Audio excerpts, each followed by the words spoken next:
আমার আব্বার থেকে আমি একটা শিক্ষা পাইছি, বোমাজাত যেগুলো আছে এগুলারে ভালো জিনিস খাওয়াইতে হবে কখনো, যেহেতু এটা আপনি আল্লাহর রাস্তায় কুরবানি দিবে, মানুষ এই মাংসটা খাবে, এমন কিছু করা যাবে না যেটা মানবদেহের জন্য ক্ষতি হবে।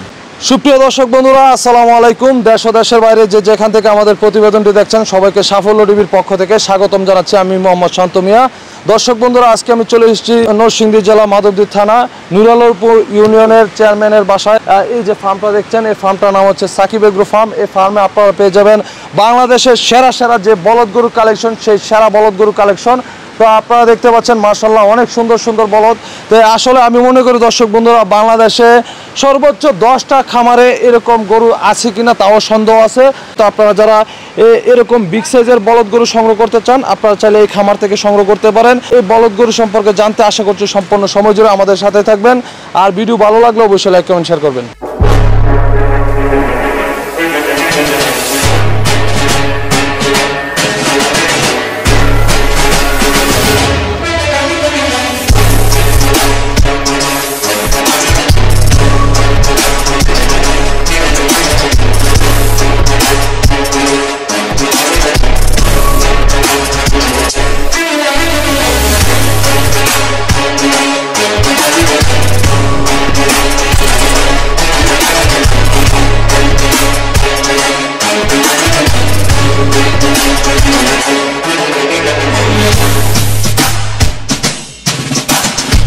আসসালামু আলাইকুম। ওয়ালাইকুম আসসালাম। ভাইজান ভালো আছেন? আলহামদুলিল্লাহ। ভাই আপনি কেমন আছেন? এই তো ভাই আলহামদুলিল্লাহ ভালো আছি। তো ভাই শুরুতে যদি আপনার পরিচয়টা দিতেন। আমি মোহাম্মদ আরিফ হোসেন, আমি নুরালরপুর ইউনিয়ন পরিষদের চেয়ারম্যান, এবং আমাদের একটা গরুর খামার আছে, সেটা হচ্ছে সাকিব এগ্রো ফার্ম। আচ্ছা, সাকিব এগ্রো ফার্ম। আচ্ছা, এই ফার্মের ভাই যাত্রাটা শুরু হয়েছিল কত বছর আগে? যাত্রা শুরু হয়েছে আনুমানিক, আমাদের বাসায় ছোটোবেলা থেকেই গরু লালন পালন করা হয়, কিন্তু আমরা খামার আকারে ধারণ করছি 4 বছর। 4 বছর যাব। আচ্ছা, শুরুটা কার হাত দিয়ে হয়েছিল? শুরুটা আসলে আমার ছোট ভাই রাজীবের হাত দিয়ে হয়েছে। রাজীব ভাইয়ের হাত দিয়ে শুরু হয়েছিল। আচ্ছা, এখন আপনার খামারে সর্বমোট কতগুলো গরু আছে? আমার খামারে প্রায় এখন আল্লাহর রহমতে 60 থেকে 70টার উপরে গরু, মহিষ সব মিলে। হ্যাঁ, মহিষও আছে। আচ্ছা, তো আপনার এখানে সর্বনিম্ন কত বাজেট থেকে সর্বোচ্চ কত বাজেটের গরু বা মহিষ আছে? আমার এনে আল্লাহর রহমতে প্রায় 2 লাখ থেকে 15 লাখ টাকা পর্যন্ত গরু। 2 থেকে 15 লাখ টাকা পর্যন্ত আছে। আচ্ছা, মাশাআল্লাহ। এখন এখানে যে বলদ গরু কালেকশন দেখতেছে, আমার মনে হয় বাংলাদেশে হাতে কোনো 10টা খামারে এরকম বলদ গরু আছে কিনা সন্দেহ আছে।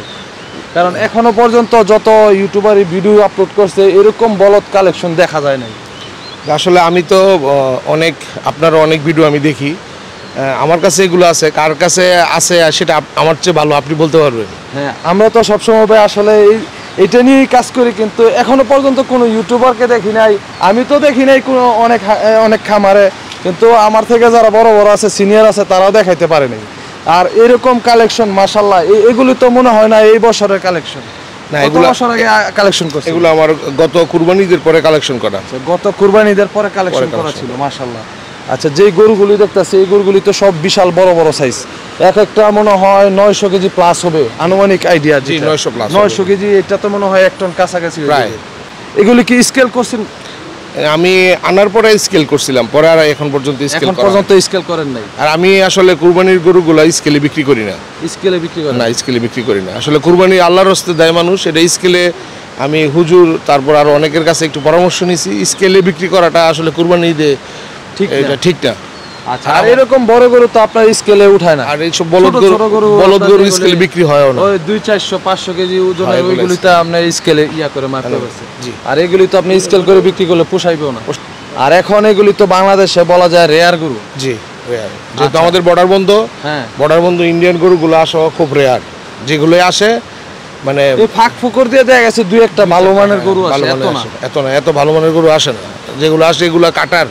আচ্ছা, তো ভাই এত মাশাআল্লাহ যেরকম সুন্দর টাডি বা পিডাবো দেখতেছি, আসলে কি খাবার দাবার খাওয়ান এই গুমরটা কি? আসলে আপনি দেখতে পারবেন আমার এনে আমি কোনো ফিড খাওয়াই না গরুকে, দানাদার খাবার ফিড খাওয়াই না। 6-7টা আইটেম দানাদার খাবার মিশ্রণ করে তারপর আমি খাওয়াই। আর আমার খেতে প্রায় 12 থেকে 13 বিঘার মধ্যে ঘাস লাগানো আছে, 25 থেকে 30 বিঘার উপরে আমি ধান করি, সে খড় আছে।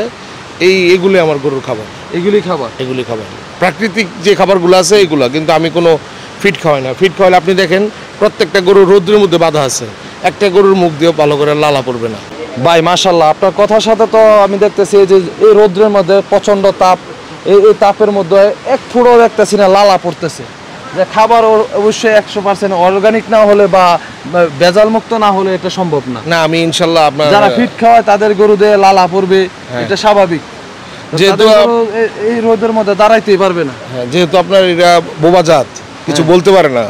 আমি সবসময় আমার আব্বার থেকে আমি একটা শিক্ষা পাইছি যে গবাদি মানে বোবাজাত যেগুলো আছে এগুলারে ভালো জিনিস খাওয়াইতে হবে কখনো, যেহেতু এটা আপনি আল্লাহর রাস্তায় কুরবানি দিবে, মানুষ এই মাংসটা খাবে। এমন কিছু করা যাবে না যেটা মানব দেহের জন্য ক্ষতি হবে। আমি এই জিনিসটা মেনে চলি সবসময়। আমি লাভ লস হিসাব করি, কম লাভ যে হয় না তা না, লাভ যে হয় না, কারণ এইগুলো হচ্ছে আল্লাহর দান জিনিস, দেওয়ার মালিক হচ্ছে আল্লাহ। আমি চেষ্টা করি ভালো কিছু খাওয়ার জন্য, বাকিটা আল্লাহ ভরসা। আচ্ছা ঠিক আছে।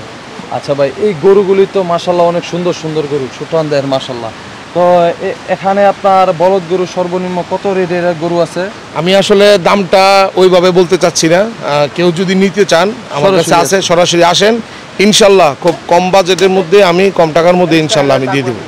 আসলে যারা অরিজিনাল ক্রেতা তারা কিন্তু আসলে খামার ভিজিট করে এসে যখন পছন্দ হয় তারা কিন্তু আসলে ক্রয় করে, আর যারা ওই যে ফোনে দরদাম করে তারা কিন্তু আসলে অরিজিনাল ক্রেতা না। তারা আমরা অনেক সময় ভোক্তাদের কাছ থেকে আপনার এই কমপ্লেনটা পাই যে তারা দাম দর করে আসে না। তো ভাই মাশাল্লাহ গরুগুলি দেখলাম অনেক সুন্দর। এই গরুগুলিকে যদি কেউ সংগ্রহ করতে চায় আপনার খামারে কিভাবে আসবে, একটু লোকেশনটা বলেন। আমার খামারে আসতে হলে মাধবদী বাস স্ট্যান্ডে এসে, আমার নাম আরিফ হোসেন, চেয়ারম্যান বাড়ি বললে হবে, হয়তো বা মুক্তার বাড়ি, শরীফ মুক্তার বাড়ি বললে যে কেউ নিয়ে আসবে। আচ্ছা, আর ভাই একটু যোগাযোগের জন্য একটু ফোন নাম্বারটা বলেন। আমার ফোন নাম্বার হচ্ছে 01711249625। এই নাম্বারে যোগাযোগ করলে গরুগুলি দেখতে পারবে, সংগ্রহ করতে পারবে। আর আমি মনে করি ভাই সরাসরি এসে দেখে তারপর দরদাম করলে ভালো। অবশ্যই, কারণ যারা অরিজিনাল কথা তারা আসলে সরাসরি এসে দেখি দরদামটা করে ইনশাআল্লাহ। কারণ মোবাইলে যারা আসলে দাম বলে তারা কিন্তু অনেক সময় অরিজিনাল কথা থাকে না, অরিজিনাল কথা থাকে না। আইসা দেখলে আইসা দেখবে, পছন্দ হবে, ইনশাআল্লাহ থাকবে না। আমি খুব রিজনেবল প্রাইসের মধ্যে ইনশাআল্লাহ দেওয়ার চেষ্টা করি। আচ্ছা ঠিক আছে ভাই। তো ভাই এত সুন্দর গরু দেখানোর জন্য আর আমাদের সাথে আপনার মূল্যবান সময়টা দেওয়ার জন্য আপনার অন্তরোত্তর ভবিষ্যৎ সফলতা কামনা করে আজকের মতো বিদায় নিচ্ছি। ভালো থাকবেন। আসসালামু আলাইকুম। ধন্যবাদ আপনাদেরকে। আসসালামু আলাইকুম ওয়া রাহমাতুল্লাহ।